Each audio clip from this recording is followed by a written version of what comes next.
चलिए बेटा, तो अब हम स्टार्ट करेंगे अपना नया टॉपिक टर्नओवर रेशो, जो कि बहुत ही मोस्ट इंपॉर्टेंट टॉपिक है। और ये हमेशा कैलकुलेट होता है टाइम्स में, जैसे 5 टाइम्स, 6 टाइम्स, 7 टाइम्स। तो टर्नओवर रेशो का मतलब होता है वो कंपोनेंट्स जिससे कंपनी अर्न करती है मनी। जैसे कि मान लीजिए सेल्स, तो इन्फॉर्मेशन रिगार्डिंग सेल, कोई भी इन्फॉर्मेशन जो सेल्स के रिगार्डिंग है उसको बोलते हैं टर्नओवर रेशो। अब कंपनी ये रेवेन्यू कहाँ कहाँ से अकर करती है? कंपनी ये रेवेन्यू अकर करती है एसेट से, लायबिलिटीज से, वर्किंग कैपिटल से, इन्वेंट्री से, डेटर से और क्रेडिटर्स से। ठीक है। अब हम इसमें कौन कौन से रेशियोज पढ़ेंगे? तो सबसे पहले हम इसमें पढ़ेंगे इन्वेंट्री टर्नओवर रेशियो, जिसको हम बोलते हैं आईटीआर।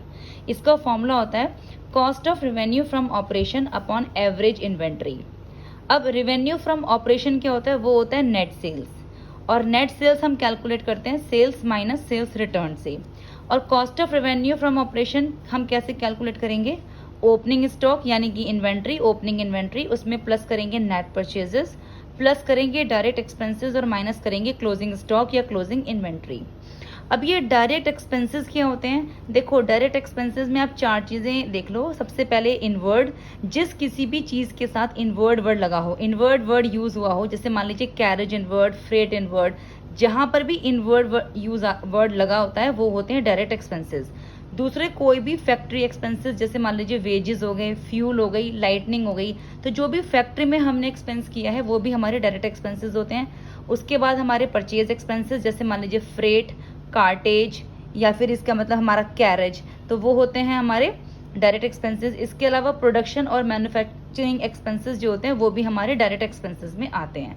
तो यहाँ पर जो हम डायरेक्ट एक्सपेंसेस प्लस करेंगे वो ये सारे चारों कैटेगरी के inward, factory expenses, purchase expenses और प्रोडक्शन और मैन्युफैक्चरिंग एक्सपेंसेस आएगा। ठीक है। अब देखो, जैसे कि ये आता है ना एवरेज इन्वेंट्री। एवरेज इन्वेंट्री हम कैसे कैलकुलेट करेंगे?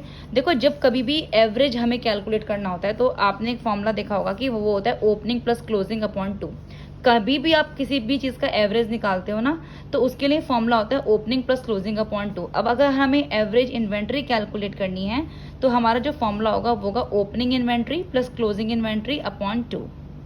अब इसमें सेकंड रेशियो है हमारा ट्रेड रिसीवेबल टर्नओवर रेशियो, यानी कि TRTR, जिसका फॉर्मूला होता है क्रेडिट सेल्स यानी कि net upon average trade receivable.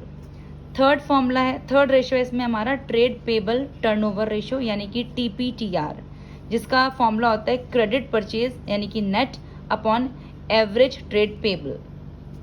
इसके बाद नंबर 4 है हमारा वर्किंग कैपिटल टर्नओवर रेशियो, जिसका फॉर्मूला होता है revenue from operation upon working capital. Working capital में पहले भी आपको बता चुकी हूँ, current assets minus current liability से निकलता है। फिर है हमारा number 5 fixed assets turnover ratio, जिसका फॉर्मूला होता है revenue from operation upon fixed assets net. देखो, यहाँ पे नेट फिक्स्ड एसेट्स का मतलब है कि उसमें हम एक्सक्लूड करेंगे डेप्रिसिएशन, हमें उसमें डेप्रिसिएशन नहीं लेना है, तो हमारा नेट फिक्स्ड एसेट्स आ जाएगा। इसके बाद जो इसमें हमें 6th रेशियो पढ़ना है वो है नेट एसेट्स टर्नओवर रेशियो, यानी NATR, जिसका फॉर्मूला है रेवेन्यू फ्रॉम ऑपरेशन या अपॉन नेट एसेट्स या कैपिटल एम्प्लॉयड। नेट एसेट्स तो हमारे वही है जिसमें हमें एक्सक्लूड करना है डेप्रिसिएशन, और कैपिटल एम्प्लॉयड भी मैंने पहले बताया है 2 तरीके से हम काउंट करते हैं, या तो एसेट के अकॉर्डिंग या लायबिलिटी के अकॉर्डिंग। अगर एसेट के अकॉर्डिंग करेंगे तो हमारा फॉर्मूला होता है non current assets plus working capital, यानी कि current assets minus current liability. आप इसको ऐसे भी लिख सकते हो या फिर non current assets plus working capital भी लिख सकते हो, क्योंकि working capital current assets minus current liability होता है। दूसरा लायबिलिटी के अकॉर्डिंग जो होता है कि share holder funds plus current liability. देखो बेटा, मैंने आपको जो ये cost of revenue from operation या कॉस्ट ऑफ गुड्स सोल्ड का जो ये फॉर्मूला लिखवाया था ना, opening stock plus net purchase plus direct expenses minus closing stock, तो कॉस्ट ऑफ गुड्स सोल्ड या cost of revenue from operation का एक फॉर्मूला ये भी होता है कि revenue from operation minus gross profit या सेल्स माइनस ग्रॉस प्रॉफिट। मतलब ये फॉर्मूला तो है ही, साथ में ये फॉर्मूला भी है। ठीक है, revenue from operation minus gross profit और सेल्स माइनस ग्रॉस प्रॉफिट। अब देखो, इसके बाद ये देखो, एक नोट लिख लो कि अगर कोई भी फिगर हमें कॉस्ट पे दे रखी है सब तो, और अगर हमें उसे कन्वर्ट करना है सेल में, तो कॉस्ट पे होती है वो x अपॉन वाई, और अगर हम उसे कन्वर्ट करेंगे सेल में तो वो होगा x upon x plus y. और अगर कोई भी फिगर हमें सेल पे दे रखी है और हमें उसे कन्वर्ट करना है कॉस्ट पे, तो सेल पे वो होती है x अपॉन वाई, और हम जब उसे कॉस्ट पे कन्वर्ट करेंगे तो वो हो जाएगा x upon y minus x.